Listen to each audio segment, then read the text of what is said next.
ఉమ్మడి పశ్చిమ గోదావరి జిల్లా పినకడిమి గ్రామంలో సర్పంచ్ మీద దాడి చేసినట్లు ఆరోపిస్తున్న వార్తలు అసత్యమని దెందులూరు నియోజకవర్గ టీడీపీ నాయకులు ఖండించారు. ఈ సందర్భంగా పలువురు నాయకులు మాట్లాడుతూ గ్రామానికి చెందిన సర్పంచ్ పలగాని సునీత, ఆమె భర్త శ్రీనివాసరావులపై ఎన్నో ఆరోపణలు ఉన్నాయని విమర్శించారు.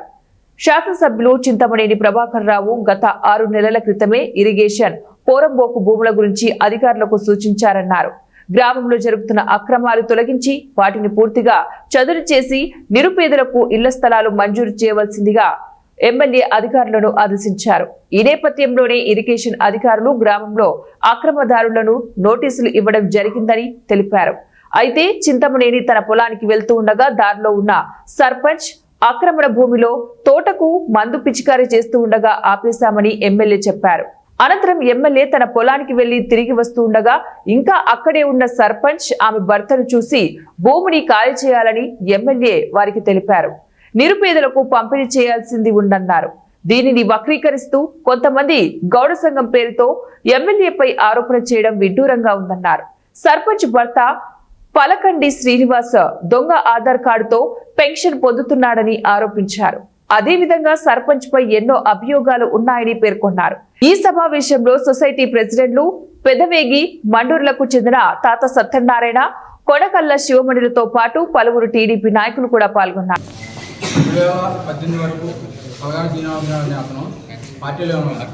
కానీ 2019లో పార్టీలో నుంచి వెళ్ళిపోయి 2009లోనే ఈ రెవెన్యూకి ఆ భూమి ఇరిగేషన్ భూమి తీసుకొని 2009లోనే నాకు ఎంఆర్ఓ గారు పట్టా ఇచ్చారు, పొజిషన్ పట్టా అని చెప్తున్నాడు. అవన్నీ పచ్చి అబద్ధాలు. 2021లో ప్రెసిడెంట్ అయిన తర్వాత అతను దౌర్జన్యంగా అది 100 సంవత్సరాల నుంచి వేరే వాళ్ళ చేతుల్లో ఉందండి. ఆ భూమిని తను దౌర్జన్యంగా తీసుకొని ఆ టైంలో అక్కడ ఉన్న మట్టి అంతా అక్రమంగా తోలుకొని ఆ తాడి చెట్లు అన్నీ తీసేసి శుభ్రంగా సదువు చేస్తున్నాడు. మన గవర్నమెంట్ వచ్చిన తర్వాత దాన్ని పేద ప్రజలకు ఇద్దామని చెప్పి విఆర్ఓ గారిని, ఎంఆర్ఓ గారిని అందరినీ పంపించి అది తీసుకోమని చెప్పి 6 నెలల క్రితం ఎంఆర్ఓ గారు చెప్పారు. చెప్తే అతను అప్పుడు తప్పుకొని మళ్ళీ మొన్న వర్షాలు పడిన తర్వాత దానికి నీరు సదుపాయం లేదు. వర్షాలు పడిన తర్వాత మొక్కలు పెట్టాడు. ఆ మొక్కలు పెడితే అది అద్దాకలా ఎవరో వెళ్ళి వాటి వెళ్ళే భూమి కాదండి. కానీ ఎమ్మెల్యే గారు మొన్న ప్రభుత్వ భూమిని ఇరిగేషన్ వాళ్ళకి సంబంధించిన కాలం ఉంటే 20 అడుగుల మేట ఇసుక మట్టి ఉన్నదాన్ని అతను సర్పంచ్ అయిన ఆడ మెసేజ్ సర్పంచ్ అయిన తర్వాత ఆ భూమిని ఆ మట్టి ఇసుక తరలించి ఆ ఎకరం 94 సెంట్లు సాగు చేసుకుని అందులో మొదలు కొబ్బరి మొక్కలు వేసాడు. అది కూటమి ప్రభుత్వం వచ్చిన తర్వాత మన ఎమ్మెల్యే బోర్ కూడా వేసాడు. ఆ బోర్కి వేరే చోట ఉన్న సర్వే నెంబరు పెట్టి ఇక్కడ కరెంట్ తీసుకోవడానికి ట్రై చేశాడని చెప్పి ఆఫ్ చేసాం. ఆపిన తర్వాత ఆ కొబ్బరి మొక్కలు చచ్చిపోయినాయి. ఆ చనిపోయిన తర్వాత మళ్ళీ వర్షాలు పడేటప్పుడు వాటిలో కూరగాయ మొక్కలు పెట్టాడు. ఆ కూరగాయ మొక్కలు పెట్టిన దానివల్ల మొన్న ఎమ్మెల్యే గారు అంటే ఆయన పొలంలో గంట ఏంటి ఇక్కడ మళ్ళీ సాగు చేశాడు కదా అని చెప్పేసి వెళ్ళిపోమని చెప్పి గన్మెన్తో కవర్ చేయడం జరిగింది. అతను నంద్యాల మెంటార్ ఏంటనే వాదనలో గన్మెన్తో వాదన పడ్డాడు. ఆ వాదన పడిన దర్మిలా విఆర్ఓ ఫోన్ చేసి ఆయన విఆర్ఓ గారు వచ్చి కంప్లైంట్ రాసి ఎస్ఐ గారికి అప్పచెప్పడం జరిగింది. దీనిలో ఎమ్మెల్యే గారి పాత్ర ఏ విధంగా లేదు. అతను నాకన్నా వయసులో చిన్నవాడు. అతనికి 43 కానీ 45 కానీ ఉంటాయి. దొంగ ఆధార్ సృష్టించుకుని 2022 నుంచి కళ్ళు గీత కార్మికుల కింద పెన్షన్ తీసుకుంటాడు.